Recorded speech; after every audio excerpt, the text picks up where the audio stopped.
I suppose mine is the second session. Yeah. Yeah. What I would want us to do is two things. Actually, one. Define what coaching is. Define what coaching is, and then radiate from there. Define what coaching is and radiate from there. Right? Now, obviously, what is a coach? And what is coaching?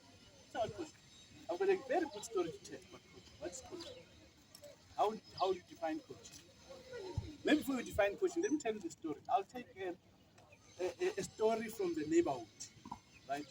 I'll own up the story. I've got this family with a very well-groomed young man, right? He went through his grade 10, did very well. Parents were very working parents, hard-working parents, 6 to 6, morning, day, and so on and so forth. Grade 11, the boy did well. Grade 12, the boy started smoking. The boy started smoking daka. Well, as neighbors were able to see that because it's happening while parents are not. Sadly, the boy failed grade 12, right? Through his friend, they said they're going to supplement, right? To upgrade, that's the proper way. Right? He went for upgrading. He registered to upgrade for December. When December came, he had lost complete interest in school, right? Lost complete interest in school. Right. So I want us to take it from the start to finish and define us as coaches. How do we deal with that type of situation? Who is somebody at fault here? Or is it the boy's prerogative to do as he wishes? Or what do you think? How could the situation have been dealt differently? And if it was dealt differently, what would have happened? You as a coach, how do you deal with it?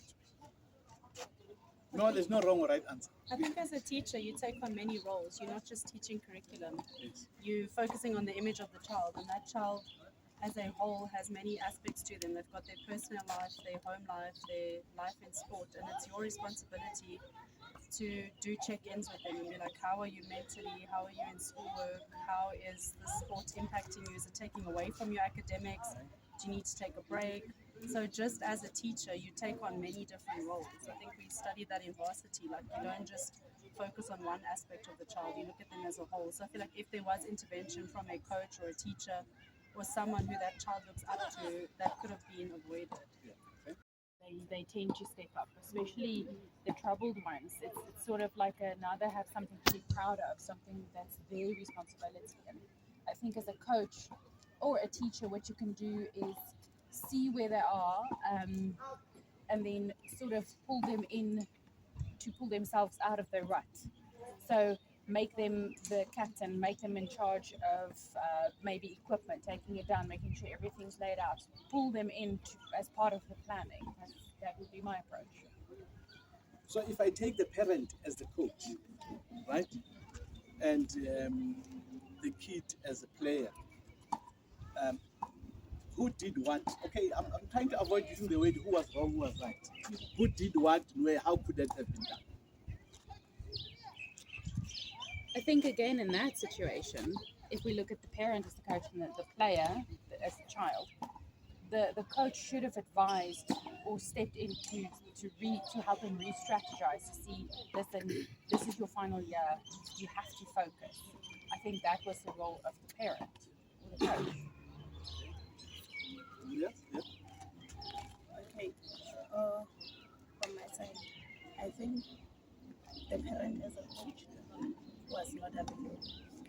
So that boy had no one to get guidance from. Yeah. So that's why he thought everything when he just simply said no one says it. So being absent as a coach means Yes. I would agree. I would agree with almost with all what you say. As a coach, you need to know when to intervene, right? As a coach, you need to know when to keep quiet and monitor. She mentioned available. She mentioned intervention. You mentioned principles. All that you bring to you as a coach, right? While the boy was doing great in grade 10, right? As a parent, the parent was supposed to motivate this. Not tell him maybe to change whatever. No, no, because he's doing well. Are you with me? So you monitor your team. As they are doing well, monitor them on play. They are doing well. Are you with me? When they look at you, they need to see acknowledgement of what they're doing. Am I right? They need to see acknowledgement of what they're doing. Then they'll keep on doing it for you. They'll keep on doing it. Are you with me? So the parent, because he only waited to see the June report, I suppose. And so now my boy is doing well, then he said, no, I don't care. That's what some for coaches do. They sit on that bench and yep with their assistant instead of focusing on the game. Sometimes instead of not yep, they just keep shouting. They want to play as coaches, cut themselves into 7 pieces. They say, we got you understand what I'm saying? And then when the player decides to hold the ball and look at the bench, the coach says, what now? You understand what I'm saying? While they are doing well, while they are creating space for themselves, allow them to do that. Because they are learning. They are learning on their own. Then come a situation in grade 12. Grade 12, the boy fails.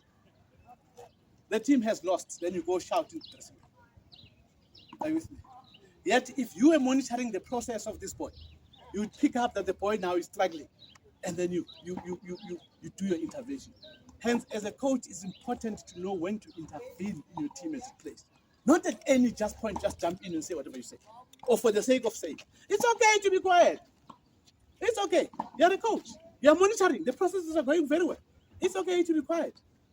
So the parents were not there. Now they are coming in when there's already a crisis. You know how costly the crisis becomes. Then there's a crisis. And out of this crisis, now the boy wants his own solution. He quit school. Because why? When you're supposed to come, when you're supposed to intervene, you are not there.